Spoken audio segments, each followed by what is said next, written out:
Hi, I'm Amber Ray and I'm a part of the AP Lit class. I read 3 classics this semester and the first one I read was Fahrenheit 451.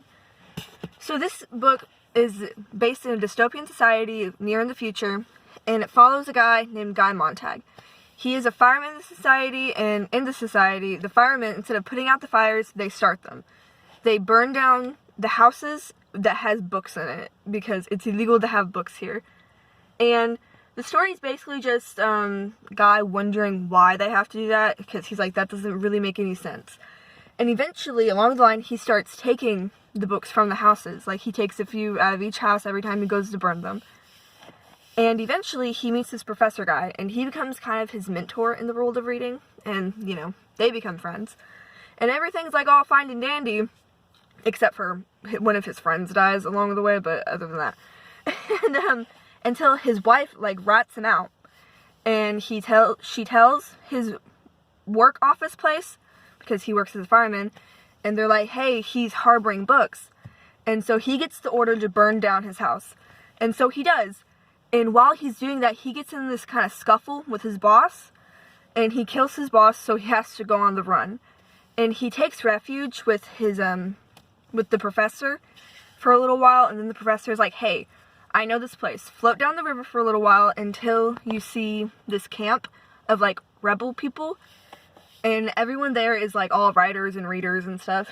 And so he goes there, and he stays there for a little while, and they wait out until this bomb comes and destroys the city. And everyone knew this bomb was coming throughout the book. Well, mostly everyone. But no one really seemed to care at all. And so whenever that happened, they just go into the city and they start a new society where people can express themselves better. Okay, so the second book I read was Moby Dick. And for such a big book, there's hardly anything to it. Like, it doesn't need to be that big. It could be like 300 pages tops and still get the same points across. So basically it's about this guy named Ishmael, and he goes and he gets on a ship, you know, like the point of the story, and he goes whale hunting. And the captain of the ship is like, okay guys, I gotta come clean. We're not doing this for whale hunting. Well, we are, but the only reason why I want to do this is to hunt one specific whale, and it's Moby Dick, of course. And he's like, it's because he took my leg, and I'm a little upset about it. And, so then the next 400 pages is just kind of them hunting whales, but not Moby Dick, just regular whales, and looking for Moby Dick.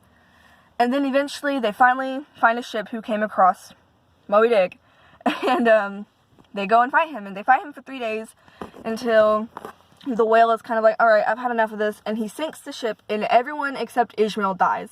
Ishmael floats on a coffin until he gets rescued by some other ship coming along. The next book I read was Treasure Island. Treasure Island. And this one was probably the most straightforward book. Like, it seems like a children's book was just made into a classic. And it's basically about this guy named Jim. And he's like 12 years old, 11 years old, something like that. And he gets on this ship with a nobleman who's hiring a crew to go find a treasure, because he found like some treasure map after this guy died. And he goes there, and Jim eventually finds out that almost everyone on the crew, or every person in the crew, was a pirate, and they were planning to mutiny against the nobleman and the captain. And once they get to the island, sorry, I'm trying to remember. Okay, so once they get to the island, the pirates try to convince 2 of the people to join them, and the people are like, no, so the pirates kill them, and Jim runs away. And he has to, like, stow away at this island castle with the captain and the nobleman. And then the pirates are, like, attacking them for a little while, and Jim's kind of like, alright, I've had enough of this. So he goes back to the ship, which has become the pirates' like home base, and he cuts the anchor. But while he does that, he gets really sleepy, and he falls asleep while he's doing that. And then he drifts off to sea with the ship, and when he wakes up, there was only 2 pirates on the ship at the time, and one of the pirates is dead. And so he has to kill the other pirate in self-defense, because that pirate's trying to kill him. And eventually he gets back to the island on the ship, and little does he know, the captain and the nobleman have made a trade of the treasure map to the pirates for the freedom. But Jim wasn't there, so he wasn't a part of that deal. So the pirates kidnap him, and they start looking for the treasure. But then, it's okay, because the nobleman and the captain stay behind to help save Jim. And also Long John Silver, who was a pirate, but for some reason they were like, he's a good pirate because he helped Jim at one point. And so they leave, and they had already hidden the treasure somewhere else, so it wasn't really that big of a deal.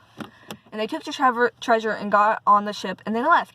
And then Long John Silver kind of betrayed them, and he took some of the